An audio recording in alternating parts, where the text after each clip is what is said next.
یہاں پہ ہوگا کیا پاکستان کا انجام؟ ہم تو اس فکر میں نکلے ہیں. ہمیں یہ فکر نہیں ہے کہ عمران خان کو اقتدار مل جائے. عمران خان کو یہ فکر نہیں ہے کہ اس کو اقتدار مل جائے.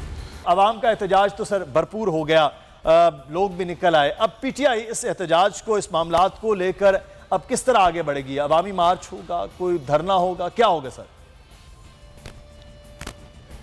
دیکھیں، لانگ مارچ یا دھرنے کی کال تو خان صاحب پہ ڈیپینڈ کرتا ہے، لیکن کل کا احتجاج جو تھا وہ پیورلی اس چیز پر تھا کہ جو اس امپورٹڈ حکومت نے اس ملک میں مہنگائی کا طوفان کھڑا کیا ہے، جو آگ لگائی ہے انہوں نے، کیونکہ ان کا ایجنڈا تو اور ہی ہے. ان کا ایجنڈا ہے اپنے کیسز ختم کرانا، اپنی چوری کی رقم بچانا اور ناجائز طریقے سے اس ملک کے اوپر سواری کرنا.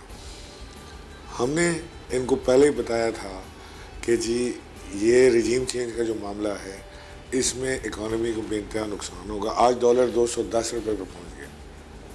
آپ کے سامنے ہے، خرم دستگیر صاحب نے جو فرمایا ہے وہ بات آپ سب کے سامنے ہے. وہ کہہ رہا ہے، صاف اپنے منہ سے کہہ رہا ہے، ہم نہیں کہہ رہے. وہ کہہ رہا ہے کہ اگر عمران خان ٹینیور پورا کر لیتے تو یہ اگلے 15 سال بھی عمران خان نہ جاتا. اور عمران خان 100 ججز رکھ رہے تھے نیاب عدالتوں میں جو ہمارے کیسز تیزی سے پرسو کرتے اور ہم سب فارغ ہو جاتے، ہم ساروں کو سزائیں ہو جاتی. تو یہ جو ایجنڈا تھا ان کا جس کو لے کر ہی آئے ہیں. ان کو ملک سے کیا تعلق ہے؟ پیٹرول مہنگا ہو، گیس مہنگی ہو، بجلی مہنگی ہو، آٹا گھی دال چاول مہنگا ہو، غریب کھا سکے نہ کھا سکے، ان کا اس سے کوئی تعلق واسطہ نہیں. ڈالر کو پر لگ گئے 110 روپے آج انڈین بینک ریٹ ہے. اور اسٹاک ایکسچینج جو ہے وہ کریش کر رہا ہے دن بدن. آج 42,000 کی سطح سے نیچے آ گیا، 41,000 سم تھنگ پہ اسٹاک ایکسچینج سے جو ہے اسے ٹریڈ کر رہا ہے. ملک میں پیسے کی فلائٹ ہے، پیسہ نکل رہا ہے، لوگوں نے ڈالر کنورٹ کرا کے نکال دیا. یہاں پہ ہوگا کیا پاکستان کا انجام؟ ہم تو اس فکر میں نکلے ہیں. ہمیں یہ فکر نہیں ہے کہ عمران خان کو اقتدار مل جائے. عمران خان کو یہ فکر نہیں ہے کہ اس کو اقتدار مل جائے. عمران خان کو صرف یہ فکر ہے کہ پاکستانی عوام کو انصاف ملے اور وہ حکمران پاکستان پہ آئے جو سارے اپنے سٹیکس پاکستان میں رکھتے ہیں اور جو جانتے ہیں اور چاہتے ہیں کہ پاکستان آگے بڑھے کسی صورت. یہ تو NRO-2 ملا ہے ان کو سیدھا سیدھا. پہلے NRO-1 ملا تھا مشرف کے دور میں، اب ان کو NRO-2 مل گیا. یہی NRO یہ مانگتے رہے پچھلے 3.5 سال سے عمران خان سے.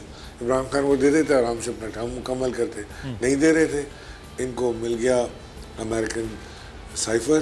اس سائفر کے اوپر سازش کی گئی. سازش میں یہ میر جعفر اور میر صادق شریک ہوئے اور وہ آج پاکستان کے اوپر حکومت. لیکن اس میں ایک چیز جو ہے عمران اسماعیل صاحب وہ ہے کہ اب تو ان کو تو اس چیز سے کوئی لینا دینا نہیں ہے.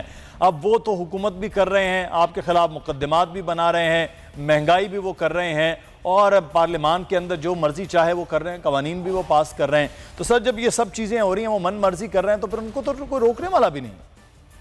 ان کے جو بنائے ہوئے مقدمات ہیں ان سے کوئی ڈر نہیں لگتا. جو مرضی یہ کریں. ہم نے بڑے بڑے پہلے بھی دیکھے ہیں، سورما جو یہ کام کرتے تھے.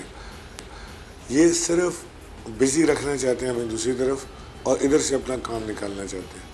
یہی ہو رہا ہے ملک میں. اور آپ یہ دیکھیں کہ ایجنڈا کیا ہے. ایجنڈا ہے امریکن انڈو اسرائیل ایجنڈا. آپ دیکھیں یہ تسلسل دیکھیں. بلاول بھٹو کہہ رہے ہیں کہ وہ ہندوستان سے دوستی کرنا چاہتے ہیں اور وہ ٹریڈ بڑھانا چاہتے ہیں ہندوستان سے. ان کو اس وقت کشمیر میں بلڈ بات نظر نہیں آ رہا. ہندوستان میں جو مسلمانوں کے خلاف ایکسٹریمزم ہو رہا ہے وہ نظر نہیں آ رہا. وہ ٹریڈ بڑھانا چاہتے ہیں. دوسری طرف سلیم مانوی والا صاحب کہتے ہیں کہ اسرائیل کے ساتھ اگر دوستی ہو جائے اور پاکستان کے وسیع تر مفاد میں تعلقات بحال ہو جائیں تو کوئی حرج نہیں. انہیں فلسطین میں کوئی ظلم ستم نظر نہیں آ رہا. یہ تو کلیئر ایجنڈا ہے جو یہ لوگ لے کے چل رہے ہیں. ان کو اگر ان کے ایجنڈے کے اوپر ہم یہاں پہ نہیں روکیں گے تو یہ آگے بڑا مسئلہ ہو جائے گا. یہ تو اب صاف کو صاف نظر آ رہا ہے کہ یہ کس ایجنڈے پہ آئے ہیں، کیا کام کریں. لیکن ایک چیز میں یہاں پر جاننا چاہوں گا عمران اسماعیل صاحب.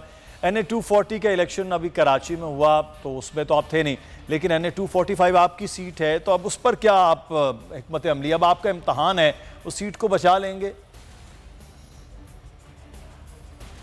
دیکھیں میں سمجھتا ہوں کہ 240 میں الیکشن نہ لڑ کے پاکستان تحریک انصاف نے ثابت کر دیا ہے کہ اگر پاکستان تحریک انصاف جو ملک کی سب سے بڑی سیاسی جماعت ہے وہ کسی انتخاب کا بائیکاٹ کرتی ہے تو عوام اس میں انٹرسٹ نہیں لیتی.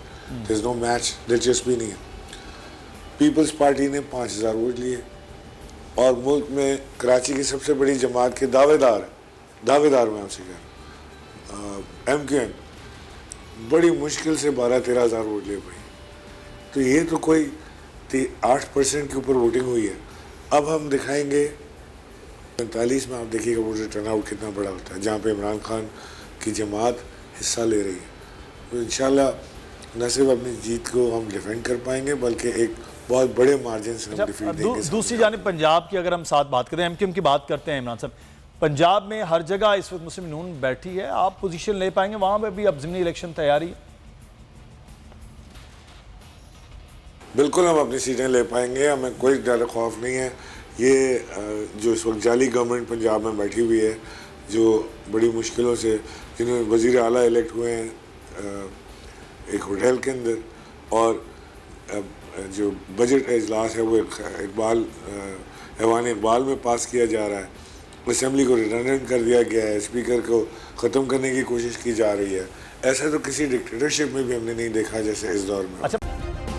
سبسکرائب کریں اور بیل دبائیں تاکہ کوئی خبر رہ نہ جائے.